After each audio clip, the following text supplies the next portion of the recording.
તો આ તરફ આણંદ અમૂલ નિયામક મંડળની ચૂંટણી જાહેર થઈ છે, જેમાં આગામી 10 સપ્ટેમ્બરના રોજ યોજાશે ચૂંટણી। નિયામક મંડળની 13 બેઠકો માટે ચૂંટણી યોજાશે। 20 ઓગસ્ટથી 28 ઓગસ્ટ દરમિયાન ભરાશે ફોર્મ। 29 ઓગસ્ટના રોજ ઉમેદવારી પત્રોની ચકાસણી થશે। 30મીએ ઉમેદવારી પરત ખેંચવાની અંતિમ તારીખ છે।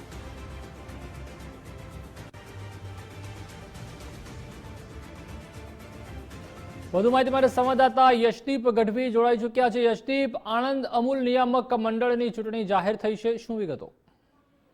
જી હા પ્રતિપાલ, જે પ્રમાણે અમૂલ નિયામક મંડળની ચૂંટણી જાહેર થઈ છે। આગામી 10 સપ્ટેમ્બરના રોજ આ ચૂંટણી યોજાશે તે પ્રકારની જાહેરાત કરવામાં આવી છે। નિયામક મંડળની 13 બેઠકો માટે આ ચૂંટણી પ્રક્રિયા હાથ ધરવામાં આવશે, જેમાં અમૂલની ચૂંટણી માટે ફોર્મ ભરવા માટેની 20 ઓગસ્ટ તારીખ જાહેર કરાઈ છે અને 28 ઓગસ્ટ દરમિયાન તે ફોર્મ ભરી શકાશે। એટલે 20 થી 28 ઓગસ્ટ સુધી ફોર્મ ભરી શકાશે અને 29 તારીખે ઉમેદવારી પત્રોની ચકાસણી હાથ ધરાશે। 30મી એ ઉમેદવારી પત્ર કોઈને પરત ખેંચવાની અંતિમ તારીખ આ જાહેર કરવામાં આવી છે। એટલે મહત્વનું છે કે જે પ્રકારે જે અમૂલ ડેરી છે, ખેડા જિલ્લા દૂધ ઉત્પાદક સંઘની જે નિયામક મંડળની ચૂંટણી છે તેની તારીખો જાહેર થઈ ગઈ છે। કેટલાય સમયથી આ જે ચૂંટણી યોજાશે તે પ્રકારની અટકળો ચાલી રહી હતી, ત્યારે રાજકીય પક્ષો પણ હવે અમૂલની ચૂંટણીને લઈને સક્રિય થયેલા જોવા મળી રહ્યા છે। કોંગ્રેસ ભાજપના પણ જે નેતાઓ છે તેની સતત હવે વિઝિટ અમૂલમાં વધી રહી છે અને તેની વચ્ચે હવે જોવું રહ્યું કે આ સફેદ દૂધનો જે કારોબાર છે તે કોના હાથે જાય છે અને કોનું બળ અમૂલમાં ખુલીને સામે આવે છે। જી હા, જી આભાર યશદીપ માહિતી બદલ।